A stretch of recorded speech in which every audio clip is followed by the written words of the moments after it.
नमस्कार, MK exam मंथन में आपका स्वागत है। मैं मनोज कुमार। आज हम लोग भारतीय संविधान के विकास का इतिहास पढ़ेंगे। इसमें कई एक्ट आए, जैसे हम देखें यहाँ पे भारतीय संविधान के विकास में कई एक्ट लाए गए अंग्रेज़ों द्वारा, जिसमें हम देखते हैं।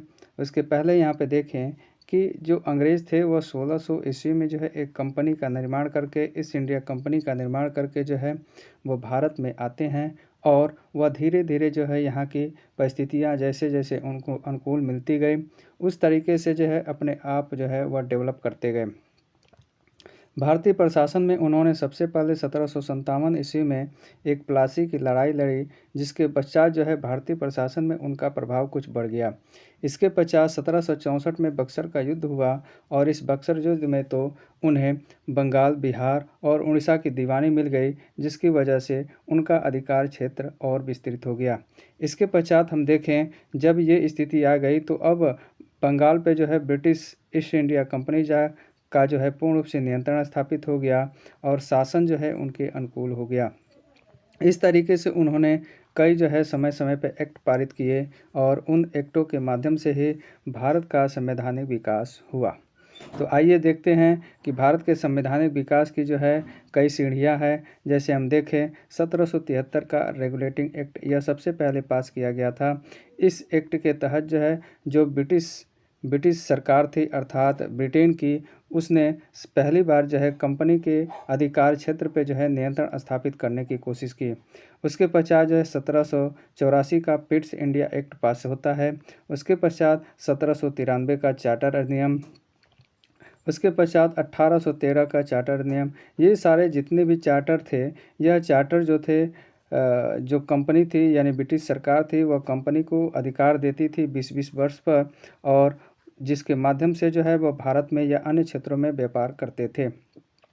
इसके पश्चात 1813 के पश्चात 1833 का चार्टर अधिनियम पारित किया गया, और 1853 का चार्टर अधिनियम। यहाँ तक जो भी चार्टर अधिनियम पारित किए गए 1853 तक, ये सब कंपनी के काल में पारित किए गए। उसके पश्चात आप जानते हैं 1857 ईस्वी में भारत में प्रथम स्वतंत्रता संग्राम होता है, और इस स्वतंत्रता संग्राम के पश्चात भारत की स्थिति में यानी कि राजनीतिक स्थिति में परिवर्तन आ गया। क्या परिवर्तन आया? यहाँ पे 1858 ईस्वी में आप देखते हैं एक चार्टर अधिनियम पारित किया गया, और इस चार्टर अधिनियम के माध्यम से इसके पहले महारानी एलिजाबेथ का घोषणा पत्र होता है, क्योंकि जो 1857 ईस्वी में जो प्रथम स्वतंत्रता संग्राम हुआ था, उस स्वतंत्रता संग्राम से भयभीत होकर अंग्रेज़ों ने अब कंपनी से शासन सत्ता ब्रिटेन के अंतर्गत यानी ब्रिटेन संसद के अंतर्गत अब संचालित की जाने लगी। और ऐसे में ब्रिटेन संसद ने पहली बार 1858 में एक चार्टर अधिनियम या भारत सरकार अधिनियम पारित किया। उसके पश्चात 1861 का भारत शासन अधिनियम पारित किया गया। इसी तरीके से 1892 का भारत शासन अधिनियम और 1909 का भारत शासन अधिनियम, पार्लियामेंटो सुधार भी जिसे कहते हैं। उसके पश्चात 1919 का भारत शासन अधिनियम पारित किया गया। इसे हम मॉन्टेग्यू चेम्सफोर्ड अधिनियम भी कहते हैं। उसके पश्चात सबसे महत्वपूर्ण यहाँ पे अधिनियम पारित किया गया भारत सरकार अधिनियम 1935 ईस्वी में। इसके बहुत से अंशों को यानी कि भारतीय संविधान में एज इट इज़ करीब 60% जैसे ले लिए गए हैं। उसके पश्चात अंत में 1947 ईस्वी का भारतीय स्वतंत्रता अधिनियम पारित किया गया। तो इस तरीके से हम देखते हैं कि 13 करीब अधिनियम पारित किए जाते हैं कंपनी के शासन के अंतर्गत और ब्रिटेन के संसद के अंतर्गत। तो आइए हम आज देखते हैं 1773 का रेगुलेटिंग एक्ट, और इसमें कौन कौन से प्रावधान किए गए थे, इसके बारे में समझते हैं। 1773 के रेगुलेटिंग एक्ट में अनेक प्रावधान किए गए थे। जैसे कंपनी के कोर्ट ऑफ डायरेक्टर की संरचना में परिवर्तन कर दिया गया, अर्थात इसकी संख्या अब बढ़ा दी गई। इसके अलावा गवर्नर जनरल ऑफ बंगाल के पद का सृजन किया गया, जबकि इसके पहले सिर्फ वह बंगाल का गवर्नर कहलाता था। और साथ ही यहाँ पे गवर्नर जनरल ऑफ बंगाल की सहायता हेतु 4 सदस्यीय एक परिषद का गठन किया गया, और कलकत्ता में एक सुप्रीम कोर्ट की स्थापना 1774 ईस्वी में की गई। वहीं कंपनी के जो कर्मचारी थे, अब उन्हें निजी व्यापार पर प्रतिबंध लगा दिया गया।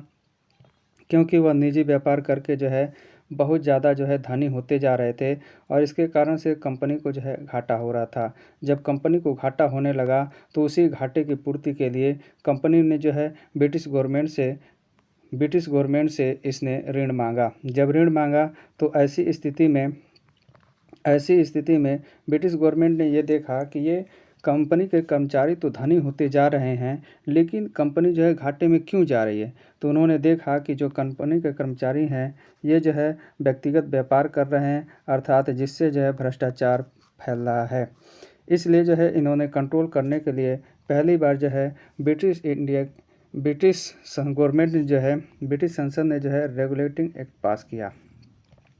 इसके अलावा इसमें कंपनी के जो कर्मचारी थे अब वह उपहार नहीं ले सकते थे, भेंट नहीं ले सकते थे किसी दूसरे व्यक्ति से।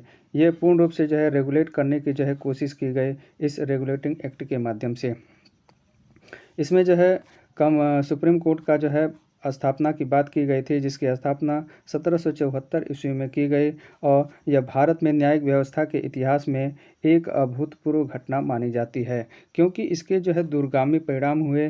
कैसे? इसमें जो है देखा जाए तो धार्मिक आधार पर जो केंद्रीकृत न्यायिक व्यवस्था थी उसमें जो है बड़ा परिवर्तन हो गया, क्योंकि अब जो धार्मिक आधार पर न्यायिक व्यवस्था स्थापित थी वह पश्चात अवधारणा पे जो है अब स्थापित हो गई। अर्थात अब जो है लिखित कानूनों पे जो है कानून व्यवस्था का जो है संचालन किया जाने लगा, जबकि पहले जो थी धार्मिक आधार पे जो है शासन किया जाता था या कानूनों का निर्माण होता था। आइए अब देखते हैं इसके गठन में यानी कितने न्यायाधीश थे। इसमें जो है एक मुख्य न्यायाधीश था जिसका नाम था लॉर्ड एलिज एम्पे और तीन जो है अन्य न्यायाधीश थे, जिसमें चेम्बर्स, लेमेस्टर और हाइड जो है ये तीन जो है अन्य न्यायाधीश थे और मुख्य न्यायाधीश लॉर्ड एलिज एम्पे था। और इनके कार्य करने की उम्मीद की गई थी कि ये कौन कौन विषय पे किस आधार पे जो है काम करेंगे। तो इसमें बताया गया कि विधि के समक्ष ये समानता स्थापित करने का काम करेंगे, साथ ही इनका कॉमन विधि के न्यायालय जो है इनके द्वारा स्थापित किए जाएंगे और साथ ही नौसेना विधि तथा धार्मिक न्यायालय के रूप में कार्य करने की जो है इनसे अपेक्षा की गई थी कि जो कोर्ट स्थापित हुआ है वह इस तरह का जो है कार्य करेगा। और इनके न्यायिक प्रक्रिया के बारे में देखा जाए तो इसकी न्यायिक प्रक्रिया जो है ब्रिटेन में प्रचलित न्यायिक विधियों के अनुसार जो है यहाँ पर संचालन किया जाएगा और साथ ही कंपनी संबंधी जो विधियाँ थी, गतिविधियाँ एवं मामले थे वह भी सुप्रीम कोर्ट के न्यायिक क्षेत्राधिकार में ला दिया गया, ताकि कंपनी पे जो है जो गतिविधि है, कार्य जो है उस पर कंट्रोल लगाया जा सके। इसके पश्चात जो है हम देखें कोर्ट ऑफ डायरेक्टर्स के संबंध में क्या प्रावधान किए गए थे इस अधिनियम में।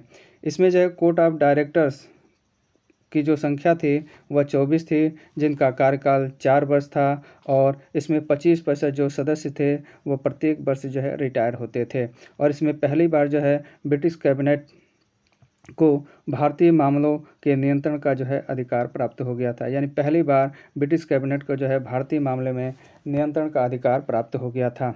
इसके अलावा हम देखें डायरेक्टर को वित्तीय विभाग एवं सचिव के सम्मुख सैनिक एवं असैनिक जो भी प्रशासनिक पत्र व्यवहार थे उन्हें प्रस्तुत करने का जो है प्रावधान इसमें किया गया था। आइए अब देखते हैं एक महत्वपूर्ण यह क्रम, जिसमें बताया गया है कि बंगाल के जो गवर्नर जनरल थे वह भारत के राष्ट्रपति का विकास क्रम किस तरह से हुआ, यानी बंगाल के गवर्नर जनरल से लेकर भारत के राष्ट्रपति पद तक का विकास क्रम क्या है। देखा जाए जब 1773 का रेगुलेटिंग एक्ट आता है तो ऐसे में बंगाल का गवर्नर जनरल जो है अब कहा जाने लगता है, जो पहले गवर्नर था केवल बंगाल का वह जो है अब गवर्नर जनरल जो है कहा जाने लगा और इसके सहयोग के लिए एक 4 सदस्यीय परिषद का जो है गठन किया गया। इसके पश्चात 1833 में यही बंगाल के गवर्नर जनरल का पद जो है परिवर्तित करके भारत का गवर्नर जनरल जो है कर दिया गया इसका नाम, और इसके सहयोग के लिए भी एक परिषद थी। और इसके पश्चात यही जो है 1858 में बंगाल का गवर्नर जनरल जो पद था अब यह भारत का वायसराय हो गया, यानी कि भारत का गवर्नर जनरल से अब भारत का वायसराय हो गया। इसके सहयोग के लिए भी एक परिषद का गठन किया गया और जब देश आज़ाद हुआ तो 1950 में इसी पद के तर्ज पे जो है भारत के राष्ट्रपति का जो है अनुच्छेद 352 के तहत जो है प्रावधान किया गया, अर्थात इसका चुनाव किया गया। और इसे सहयोग देने के लिए आप जानते हैं कि एक केंद्रीय मंत्रिपरिषद होती है और इस बात का उल्लेख जो है अनुच्छेद 74 में किया गया है। यहाँ पे एक चीज़ बता दें कि पहले जो गवर्नर होता था बंगाल का केवल होता था, और जब यह बंगाल का गवर्नर जनरल बन गया तो इसके अंतर्गत बम्बई और मद्रास जो प्रेसिडेंसियाँ थीं उस प्रेसिडेंसी को भी इसके अंतर्गत कर दिया गया। अर्थात अब बंगाल और प्रेसिडेंसियाँ जो हैं अब बंगाल के गवर्नर जनरल से ही सलाह मशवरा लेकर विदेशी मामलों के संबंध में अपने निर्णय ले सकती थी। आइए अब देखते हैं गवर्नर जनरल की सहायता हेतु 4 जो सदस्यीय परिषद थी उसका निर्माण कैसे हुआ था, क्या थे उसमें। इसमें वारेन हेस्टिंग जो है बंगाल का प्रथम गवर्नर जनरल बनता है इस 1773 के रेगुलेटिंग एक्ट के माध्यम से, और 4 सदस्य इसमें थे इसके परिषद में, जिसमें बारबेल था, क्लेवरिंग था, फ्रांसिस और मासन, ये 4 सदस्य थे इस परिषद में। इसके अलावा गवर्नर जनरल सहित परिषद द्वारा बहुमत के आधार पर जो है निर्णय लेने का अधिकार था, और इसका कोरम की बात की जाए तो गवर्नर जनरल को परिषद में केवल मत जब बराबर होते थे तो उसी स्थिति में जो है निर्णायक मत देने का अधिकार होता था गवर्नर जनरल को, नहीं तो बाकी सामान्य परिस्थितियों में जो है वह मत नहीं देता था। इनका कार्यकाल जो है 5 वर्ष होता था। ब्रिटिश सम्राट द्वारा कोर्ट ऑफ डायरेक्टर्स की सिफारिश पर इन सदस्यों को समय से पूर्व भी हटाया जा सकता था, यानी कि जो परिषद थी जो सहायता करने के लिए गवर्नर जनरल की, उसके सदस्यों को पहले भी हटाया जा सकता था। इसके अलावा देखा जाए तो गवर्नर जनरल को स्वपरिषद बंगाल के सैनिक एवं असैनिक प्रशासन का अधिकार भी प्रदान कर दिया गया। इसके अलावा कुछ विशेष मामलों में मद्रास एवं बम्बई की प्रेसिडेंसी के अधीक्षण का अधिकार भी प्रदान कर दिया गया, यानी इनकी जो है जो प्रेसिडेंसियाँ थी वह बंगाल के प्रेसिडेंसी के अंतर्गत कर दिया गया, और इसीलिए जो है बंगाल का गवर्नर जनरल कहा जाने लगा। तो यहाँ तक यह जो है हम देखें 1773 का रेगुलेटिंग एक्ट, इसमें जो है ये मुख्य बड़े प्रावधान किए गए थे, और मुझे लगता है कि ये सभी जो है कंटेंट आपको समझ में आया होगा जब बताया गया है। तो यहीं पे मेरे यह वीडियो समाप्त होता है। तो मेरे वीडियो को लाइक कर दीजिए, शेयर कर दीजिए और मेरे चैनल को सब्सक्राइब कर दीजिए। नमस्कार।